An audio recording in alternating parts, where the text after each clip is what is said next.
So I have a Cuttlebug die that makes these little people. So I went ahead and cut out the Cuttlebug die. And I also have a punch of an arrow, and that's what I use. It's a tonic punch. It's one of these tonic punch. And I got this at Tuesday morning. It was pretty reasonable. So I went ahead and punched out the shape, and then I backed it with some glitter cardstock.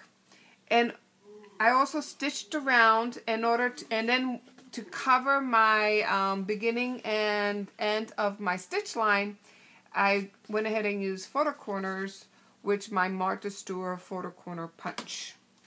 So this is one type of page. This is another page that I created, and now this one has pockets, so then I can put some photo mats in here in my pockets.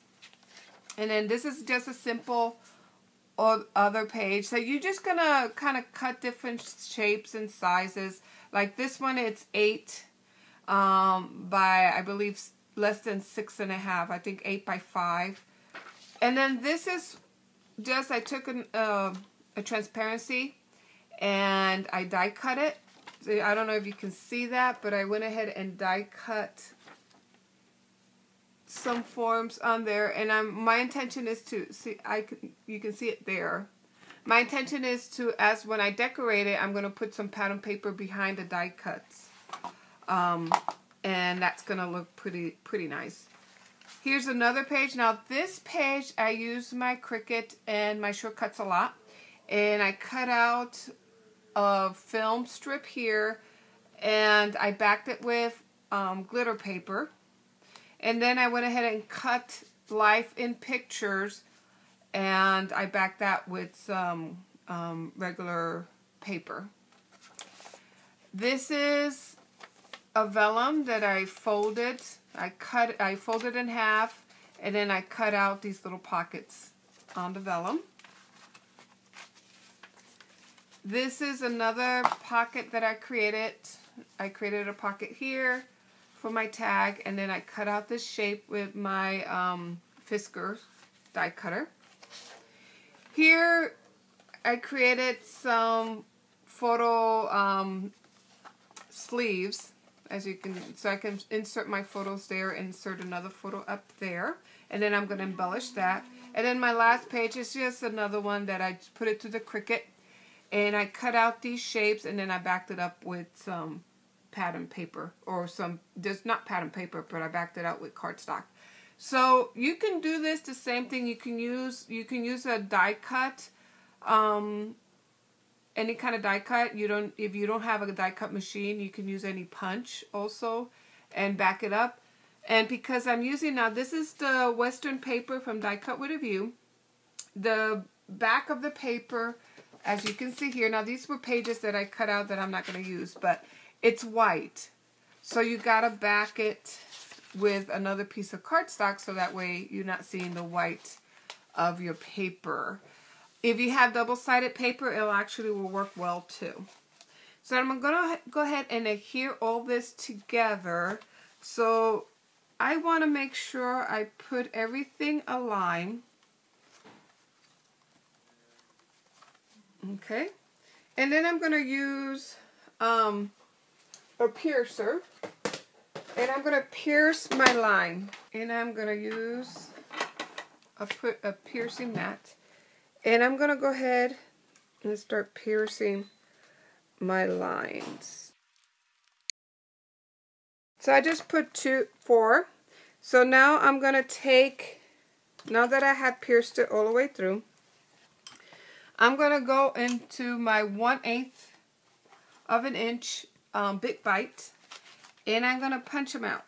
So now that I have all my holes punched, I'm going to use a needle with a big eye needle, and then I'm going to use this jute to stitch, because it's pretty strong.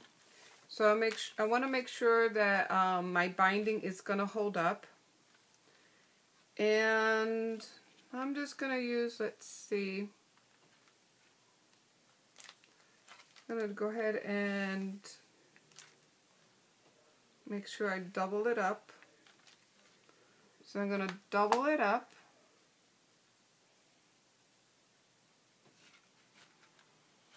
And then I'm going to thread it through the holes. And the reason why I wanted to make the hole so big is because I wanted to use this big needle. And I didn't want to kind of fuss with my holes. So you're just going to thread everything. First you thread the first 2 holes and then create a temporary knot there. Well, actually you create a knot. I did create a knot on that in that first one. And then I go to my second set of holes and do the same thing.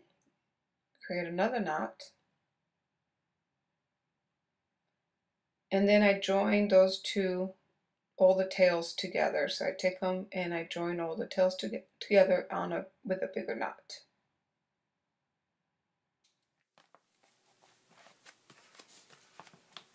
There's my binding. There's my book.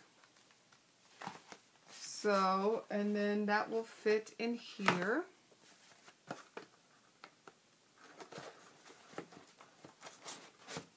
In my album. Okay, so I'm done with my album, and here I just put a very simple cover. It just says, "Simple pleasures are priceless treasures." And here I'll go ahead, once I put the picture on, I'll put a little more decoration. But I basically just left it very simple. I'm using this stamp that I acquired at Hobby Lobby, and it was pretty cheap. I got it for like $3 because it says it's the night before Christmas, and so I just took that out, and I just like the outside shape. So that's what I'm doing. I'm putting a lot of little areas where I can kind of journal once I put my pictures. Just one little tag, and I'm probably going to create another tag for there, but just very simple journaling area. Here again, some journaling, my pictures. I'll put some paper here. Once I get my pictures, I'll put some paper behind the pictures. Little tag, little flower. Some of those flowers that I have a tutorial how to create these fabric flowers using embossing folders. Here, you know, once I get pictures, I'll slip the pictures here. I'll also slip some pictures here. Cut out a little picture of the form of a heart, because I used a Fisker cutter, so I can easily use the same shape to cut out my picture. Here's another area. I'm going to put a little picture there. This one I'm just going to slip a picture through here. And little decoration there. This says photograph with a little flower. Here, this one, basically I'm going to slip a picture in here with a photo mat. As you can see, I made a pocket. Here's another picture I'm going to slip in. There's the map of the world, and then this little tag, I'll put a picture there, and then it slips right in there. More areas for more pictures. Slip some pictures there, put another one here. Very simple. This is my acetate.